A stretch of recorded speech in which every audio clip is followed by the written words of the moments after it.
Yes, my dudes, I'm Alex and thanks for checking out another video. Today we've got a few more Q&A answers from the questions submitted over on my Instagram page. I feel like these two questions work really nicely together because in both of my answers I'm talking about permutation. So in the first question we're going to talk about permutation exercises for double stroke rolls. In the second question we're going to talk about playing a 16th note groove and permutating your bass drum in that setting. As always, if you want to submit a question, you can hit me up on Instagram at @drumhubtuition. I was trying to do a Q&A every week over there, but to be honest, it was a little bit too much because if I get 10 questions, I can't put out 10 answers in a week. So instead, what I'm going to do is I'm going to keep it a little bit more casual, and just every few weeks on a Monday, I'll drop a question box into my story and you can submit a question for me to add to the list. Anyway, I hope you get something from this, my dudes. Let's get to the questions. Yes, my dudes. All right, back to it with a few more Q&A answers. So I took a couple of weeks off just because I was redecorating the studio, but good to be back. So out to everybody who sent in the questions so far. So a few people who've asked questions about playing singles and doubles. So out to Kajaka, Opticent Hill and Roddy Webster, and Roddy will expand on your question a little bit in a second. But out to you three because you all asked pretty similar questions. So my favorite double stroke exercise, and this is like a doubles and singles exercise really, is just playing a single stroke roll in 16th notes and then choosing a 16th note to turn into a double stroke, and then you can do every different permutation of that. So I got this exercise from the Benny Greb book, The Language of Drumming, which honestly I reckon is like the best drum book of all time, or at least I should say it's the drum book that's helped me the most of any drum book ever. And to be honest, my doubles were absolutely horrendous, but working through the doubles exercises in this book was the biggest game changer for me. So the concept is super simple, man. So all you're going to do is play singles in 16th notes, and to start with we're going to turn the downbeat into a double stroke. So instead of right left you're going to play right left right left right left right left. In the next bar you can then move that double stroke to the E, so now you're going to play right left right left, then you move it over to the and right left left, and finally you're going to move it over to the so you get right left. So if I just play that 4-bar phrase, it's going to sound like this. Or in fact, what I'll do, I'll start off with no double strokes and then I'll go into the 4-bar phrase. Okay, so that's going to sound like this.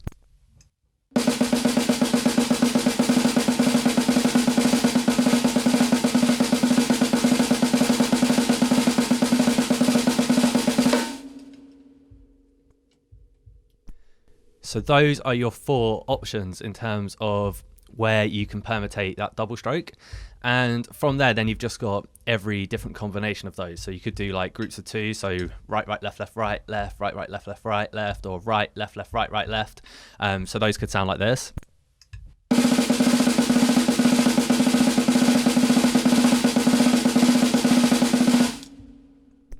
You get the idea. So I would just recommend just working on those, man, because as well as giving you some extra work in terms of actually playing your singles and doubles, it's really good for your control to be able to just choose when you want to play a double stroke. What I would then do is I would recommend just don't leave it just as double strokes, because let's take that pattern there, right left right left. It's a cool sounding pattern, but without any context it's kind of meaningless, in my opinion anyway. So what I would then try and do is apply it. So any of my students watching this will know that we do this exercise quite a lot, which is to take a pattern like that and turn it into a groove. So let's move it up to the hi-hat and play a backbeat. So what we'll do is we'll play our sticking right left on beats 1 and 3, and on 2 and 4 let's just play singles. So now that's going to sound like this.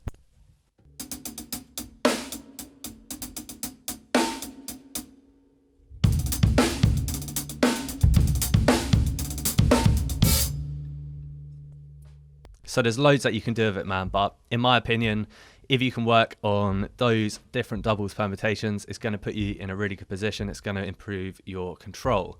And then quickly, Roddy, you asked about different exercises that you can do on a practice pad. So this would be a wicked one. And then what I would say is you could also do the same kind of thing with flams instead of doubles. So you could permutate your flam across all the different 16th notes. So that could sound like this.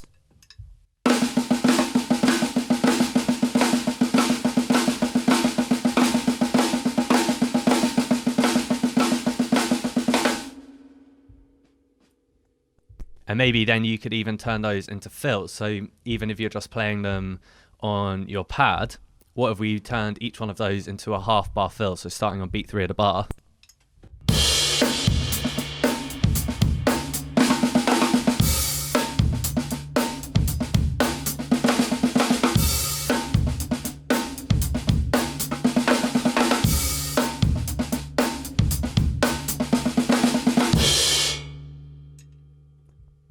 And then if you did every different combination of those flams, to be honest, if you can work through all of those exercises, you're going to have your hands full, even if it's just a practice pad that you've got to work on for the rest of your lockdown. So hopefully that answered everybody's questions and gave you a few little tips or a few ideas. So thanks for sending them in, my dudes.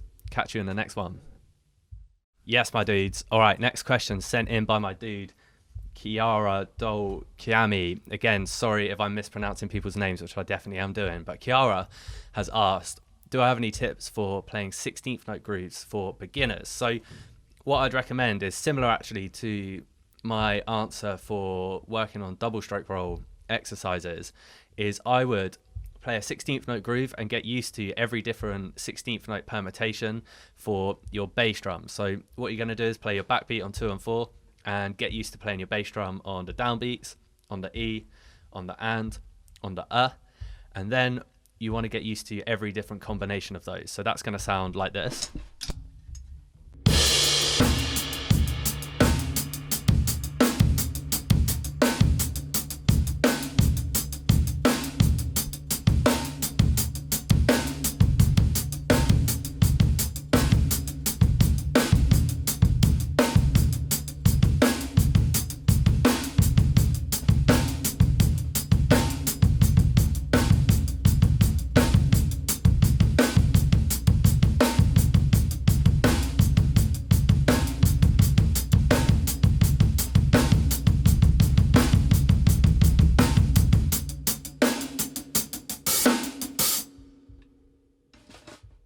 And what I'd really try to be working on there is making sure that there's no flamming going on between your hi-hat and bass drum, and that everything's really nice and clean. And then you can have a go at playing the same exercises but with 2 hands up on the hi-hat for your 16th. So I won't play all of them, but this is the type of vibe.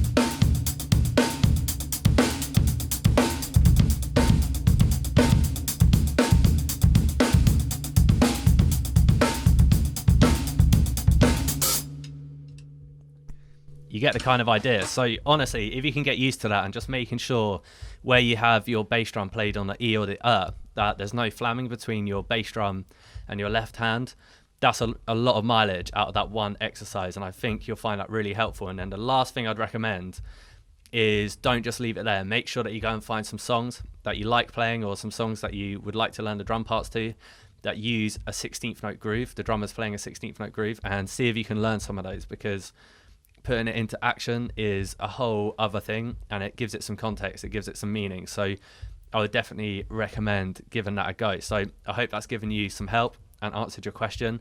Thanks for sending in your question, and I'll catch you in the next one.